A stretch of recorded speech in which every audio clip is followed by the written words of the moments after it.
Hey, everybody, welcome to the Daily Self-Publishing Podcast. I'm your host, Jeremy Sutton. I'm here with Mark Herschberg, who taught for 20 years at MIT. I can't believe it, the smartest person I've ever had on my podcast. And we're going to talk about his book, the Career ToolKit book. Mark, thank you for joining us. I hope you're doing great today. Thanks for having me. I'm very excited to be here this evening. Okay, good. So, Mark, when you said, we haven't rehearsed this part, but when you said that you taught at MIT for 20 years, so I'm a physical therapist. That's how I was trained. I have a doctorate in physical therapy, but automatically I feel like I am definitely not the smartest person in the room, and I'm excited to learn from you tonight. Well, thank you. We're all smart and knowledgeable in different ways. You certainly know a lot more about physical therapy than I do. That's right. You know, it's funny you say that because when I teach people to write and self-publish books, one of the biggest hurdles we have to go over is them considering themselves an expert or an authority in their field. And I want you to, since you said that, I want you to touch on it a little bit here while we're just starting. You know, we're all experts to somebody. That's absolutely right. And we forget, because when I think about technology, my field, because I'm a CTO, I would go to conferences and think, well, I can't talk about this. I mean, this is so obvious. No one's going to want to hear it. And I go to the conference and hear other stuff where I say, this is blindingly obvious. I can't believe I came to this conference to hear something I already knew, but it's always new to someone. Yes. And certainly for my book, now it comes out of teaching college students, but I've also known for years, I meet people in their 30s, 40s, 50s who say, oh, I never learned this. I wish I had. And it took years for me to recognize, yeah, this is valuable to many people. And you do have to overcome that mental hurdle. Absolutely. I love what you just said, teaching this to college kids, but other people are going to find value in it. I have this book that I just got from Donald Miller, Business Made Simple. And the whole premise behind his book was he said, don't go spend thousands of dollars on an MBA. Just read my book. And in 60 days, we'll teach you most of the best principles that business schools teach, which is exactly what you just said about your book, the Career ToolKit book. And so I'm super excited. Once I kind of put that together before we started, and I said, this book I'm going to order tomorrow. So tell me, I know you told me you were teaching this for 20 years, but tell me how it, morphed into from teaching to a book. Yeah, I had been teaching this for years. And for years, I said, we have to get this out to other schools because I know it can help others. It's based on feedback that we've gotten from corporate America, where they said, these are the skills we want and we can't find: leadership, networking, negotiating, communicating, team building. And so we started this class at MIT. I also felt our class is very interactive. It's not just me and others standing up there lecturing at them. I thought, we should put down some notes. So in 2019, I was flying around a lot for work. I had a lot of downtime sitting on planes. I thought, let me just write up a couple notes. I thought I was writing about 20 pages of notes for the class, and 20 became 40, became 80. Once I passed 100, I thought, maybe this is becoming a book. And it was at that point they said, all right, let me figure out the book process and what I want to do with it. So it was an unexpected journey for me. Wow, I love that. I have a friend who wrote notes in physical therapy school, and his name's Mark. They call him Mark's Notes. And he graduated 12 years ago, and they're still using those notes. And I'm thinking I need to call him and be like, hey, man, let's turn this into a book, because it's well over 100 pages, and it's obviously still relevant because people are using it. So started writing these notes for class, turned it into a book. How did you find the whole publishing process? Was that easy, or did you do some prep work on that? Yeah. Now, the writing process, I'll just know about that, because people always ask, how long does it take you to write the book? It only took me a few months, but in fairness, I've been teaching this for 20 years. So I had 20 years to develop the content. Right. It just took the time to get it out. Now, I thought when it came to publishing, it had some bumps along the way. Now, I was, I think, reasonably well prepared. I read about 1,500 articles on every aspect of publishing: how to get an agent, how to design a cover, picking the right font, trim size, legal issues, financing, book business models, really trying to understand every aspect of it. And by the way, I took that list. It got about 200 of the articles that were useful, that were the best 200, that you can find at cognoscomedia.com/resources. So if you go to cognoscomedia.com and you go to the resources page, it lists out all these useful articles by topic. This isn't my advice. This is the best advice I found. And this has been really helpful to other friends of mine who've been starting out as authors. Wow, that's huge value right there, Mark. I thank you so much for that, and we'll put that in the show notes for everybody to go. I'm actually going to go there tonight and check that out because I'm super interested to see what you found. So that's amazing. How did you go about finding those articles? Just as an aside question. It would be just searches. I'd Yeah. sit there with, starting with some Google searches. You had good Jane Friedman. She has a lot of advice. Certain hybrid publishers or groups that can help you with your own self-publishing, they'll have articles. And so I poked around those sites as well. I just started putting in a spreadsheet to keep track of it all. Because for those who are going down the self-publishing path, this is a business, right? Just as if you're starting a business, okay, you have to build the product. You have to think about marketing. You have to think about accounting and finance. You have to think about sales. Oh, you got to get a website up. And you have all these aspects. Now, you might be able to contract out some pieces. In a small business, okay, you get an accountant to do the books for you, but you still need to just be on top of it. You can't just say, make sure the numbers work. You better know something about budgeting. And same thing here. You have to understand all these aspects. And thankfully, because I have a background building businesses, doing startup companies, I knew at least what I knew I needed to learn. And so began to search that. I love that. I love how you transition from what you're knowledgeable in, which we already talked about. Everybody's an expert in something to somebody, and then use that to transition it and translate it into writing a book and self-publishing. I think that's fascinating. And I think that's a huge lesson for other people. Just because you're a plumber or a physical therapist or a professor or whatever it is, you have knowledge that you can translate to other areas of life, especially writing and publishing. And one example of that, so as a startup guy, we're used to business plans. Whenever I look at a startup, we've got a business plan, and then we've got the financial model that goes along with it. And whether I'm starting a company, joining a company, investing in a company, what's the business plan? Now, in publishing, we have what's called a proposal. Yes. That's really the same thing, right? And it's, okay, what is the book? What's the kind of executive summary? Who is the audience? What else is out there? How do you differ? How are you going to market this book? Because if you have a good product, how do you get out to people, right? And you run through all this. And then we think about doing this if you're going to go the traditional route. You give it to the agent polishes it up, the agent then gets it out to the publishing companies. But if you are self-publishing, do it anyway. Yeah. Because at some point you're going to have to do all this. You might as well plan for it ahead of time and get input from others and think through it instead of doing it, oh, the book's out. Now I got to figure out how to market it. Yeah, you're the second person this week who's told me that on the podcast. Make sure you do your book proposal, even if you're self-publishing, because it helps you plan it. I think one of the most important things in the book process is the outline, which, proposal then to the outline. But if you don't have a plan, then you don't know when your book's done. You don't know where you're going with it. It's like setting off from New York to California and just driving. You're not going to do that without having a plan. So, yeah, exactly. And it's okay if you don't exactly follow the plan. If you absolutely change the plan. In fact, this is chapter 1 of my book is on career plans. And I say this, create the plan. It's the act of planning. Eisenhower said, plans are worthless, but planning is everything. So you create the plan and then just adjust it as you go. But that act of planning is what makes you recognize where are the pitfalls, where are the opportunities. Yeah, 100%. I agree. We have to be ready to pivot in our plans. And so, but you have to have a plan before you can pivot. So I love it. Let's talk about this. You told me before we got on that you had, your cover design. You feel like the cover was super important and you got some feedback. Tell us, kind of walk us through that, why it's important, what you did with it. So for the cover, I was stalling in certain parts of the process. I was feeling frustrated. So I started by just going out to Fiverr. And now Fiverr, you can get people as low as $5 to do designs. And I said, I'm going to just blow $100 and get a whole bunch of designers. I told them, look, I'm not asking for a final proof. Here's $10. Instead of 3 revisions, just give me 3 designs. And I got a whole bunch of designs. And that was great for thinking through concepts.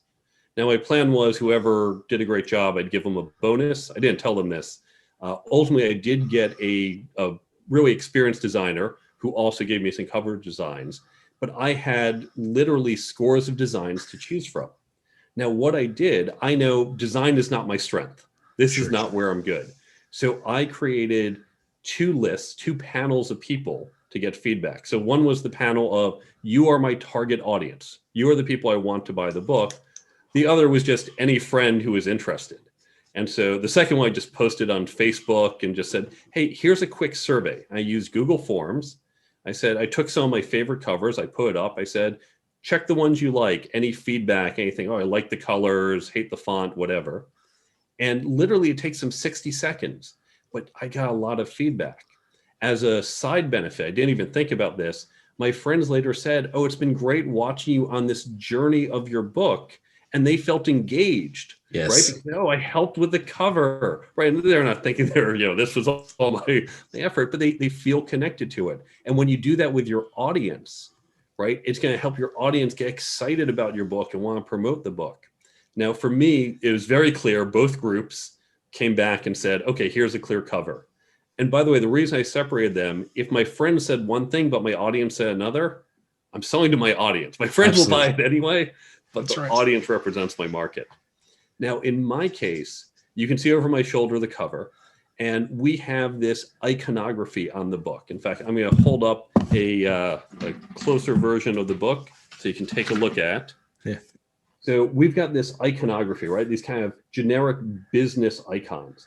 Right. And when they did the first design, they came up with this, and okay, generic businessy guys. And wasn't my choice, but again, the panel said, nope, this is a clear winner.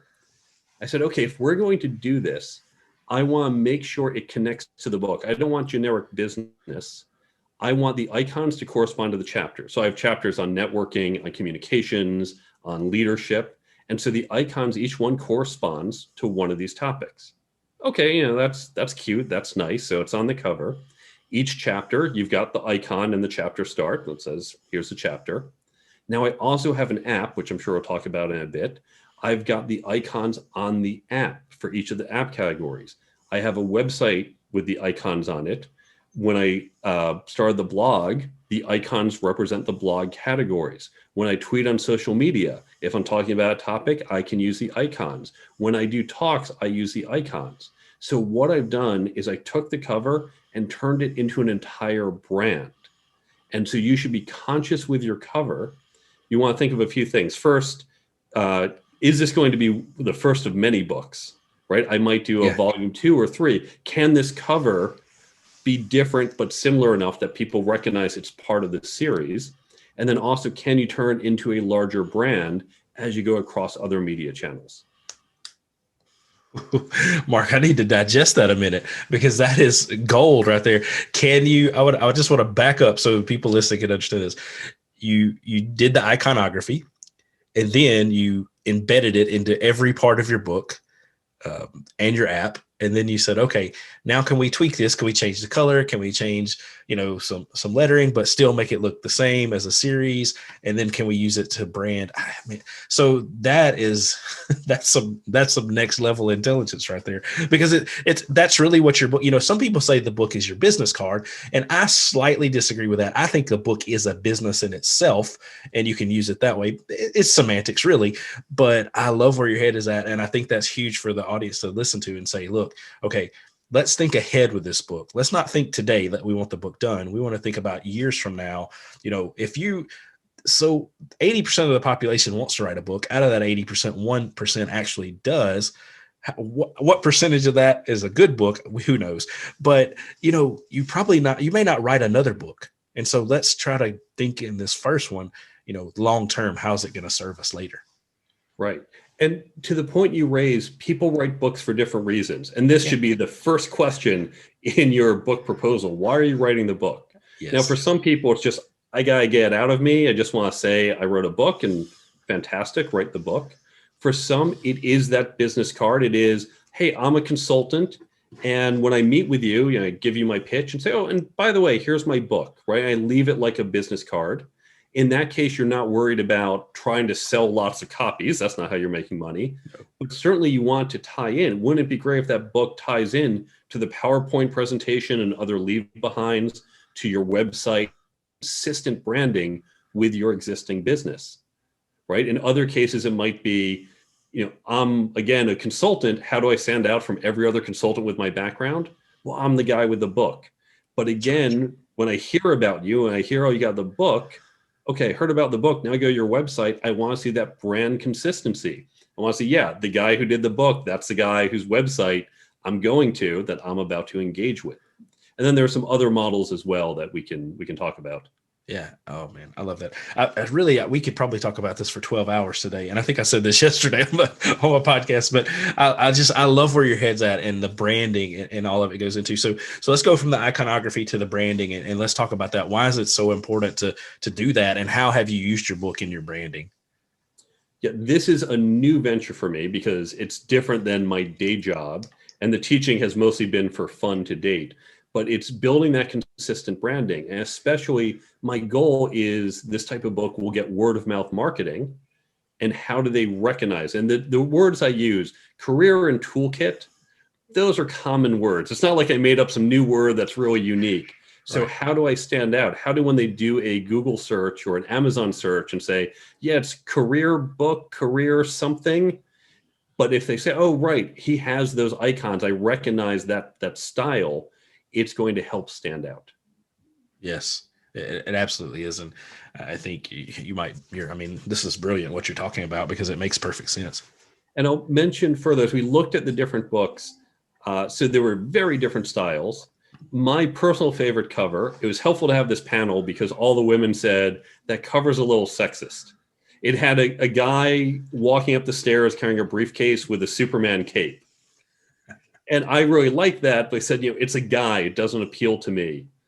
And I really liked the cover. I thought, well, we're going to add a woman with a cape too, so it's balanced. But people like this, one of the things that they liked about, okay, we've got that almost kind of clip art iconography. So, okay, it's businessy. We've all seen this in PowerPoints, but it's accessible. It's not businessy in a very, solid and staid way where it feels, this is going to be stiff. Because the book itself, the style that I wrote in, feels very approachable. It's a casual writing style.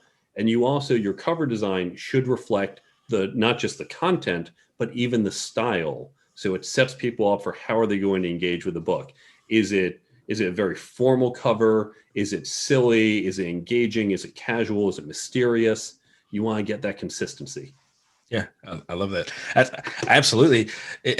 So looking at this podcast, let's switch from books to podcasts a little bit. And so I haven't launched this yet at the time we're recording this, and I'm looking for the intro music. And one of my thoughts is, okay, I want the music to be consistent with what the theme is because we're not getting on here like jumping in front of the screen and screaming and yelling. So I don't want screaming and yelling music, but we're also not being super quiet and calm. You know what I mean? So we have to make it all consistent. And the cover, it really does start with the cover. If you don't know that, I hope that you get that from this episode alone is you have to have a good cover because it really starts the tempo of the book and it should carry out throughout the book. So great information, Mark.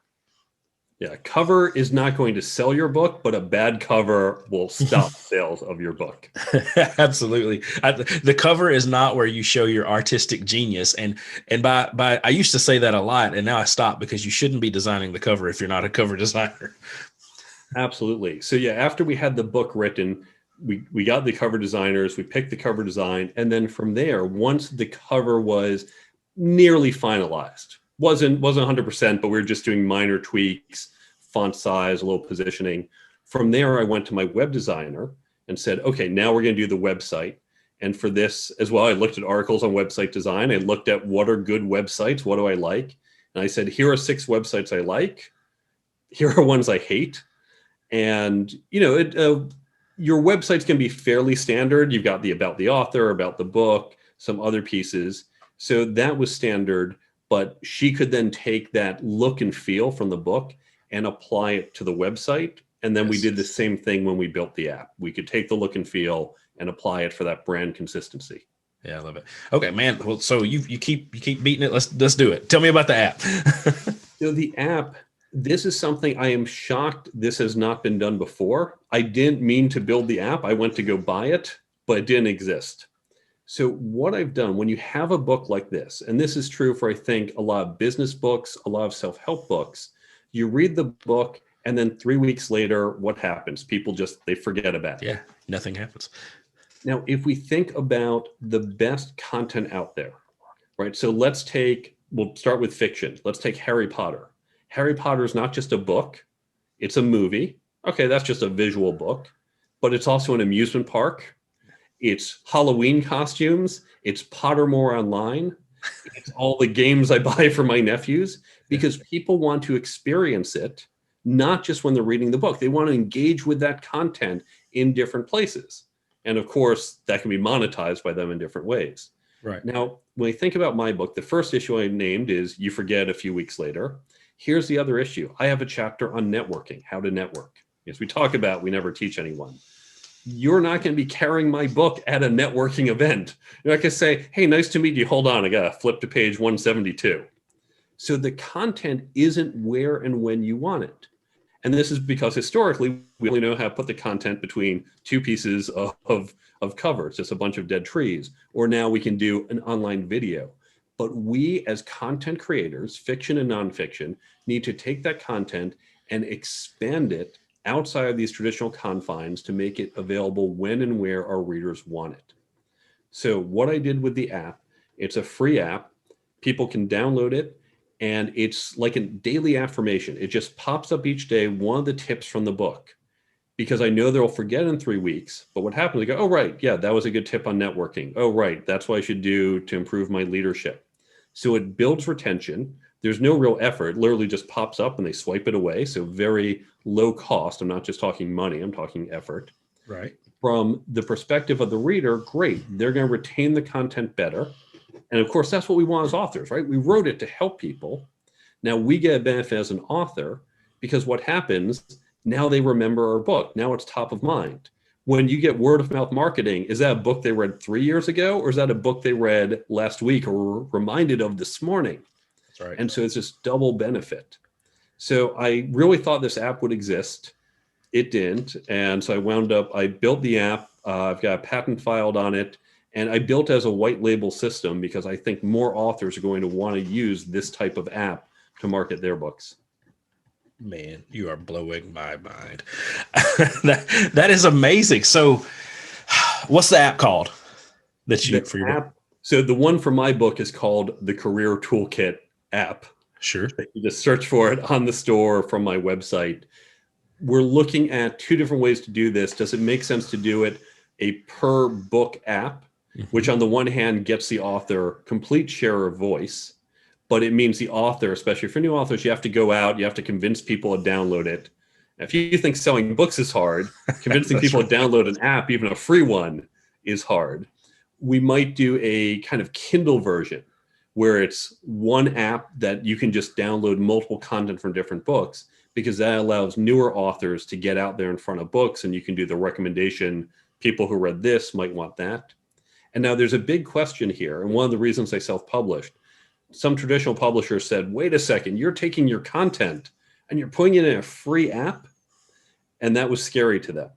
The thinking behind this, I've spent time in the past, I've worked at marketing companies.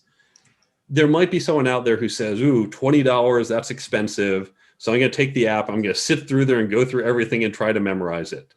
And if you're that price sensitive or for $20, fine, I'm happy to help you, not make money off of you. That's yes. Not my goal here.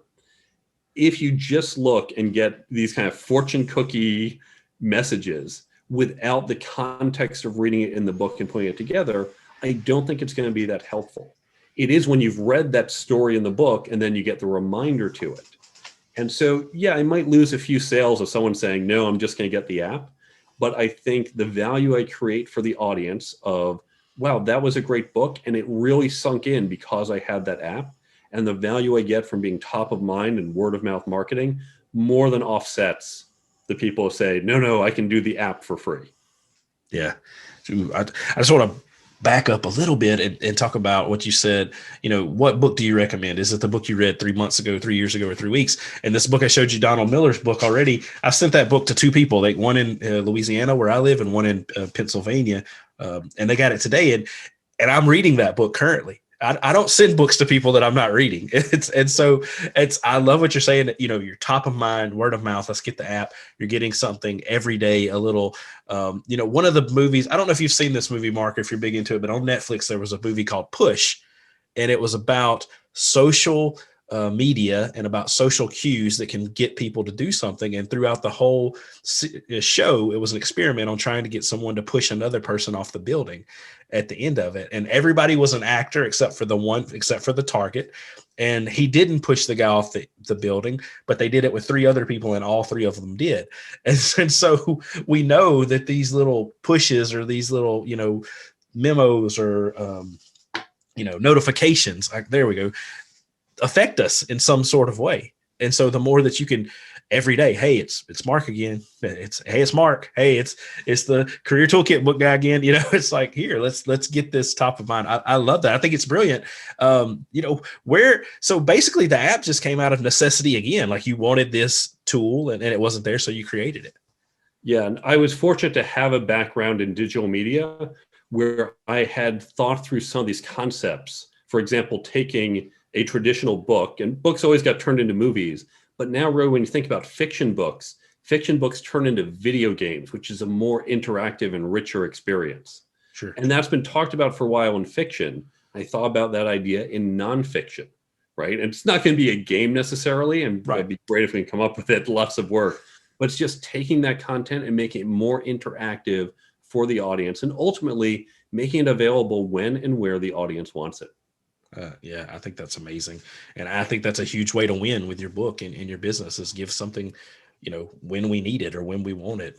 So not just, when it's available to us. So I love that. How are you using this to propel your business? And I know you've been a teacher and this is a new venture for you, but how are you using it to grow your business? Yeah, this is a side hobby for me. I'm probably different than other business authors who say, okay, this is how I'm now going to be this world-class consultant. Yeah. I do not want to be a career coach. I don't want to go out and do that. I put this out just because I have seen, when I have taught my students, when I have mentored and helped people in the companies I'm part of and friends, I know this is impactful, and I just wanted to get it out there for others. So right now, no plans to launch my consulting career. I am doing some talking. I get asked to do public speaking. I go into companies to talk about this. But I'm not looking to switch careers. So my day job as a CTO, that continues, and it's different than the book. So it's not going to be a show called Welcome to the Berg and where you're talking.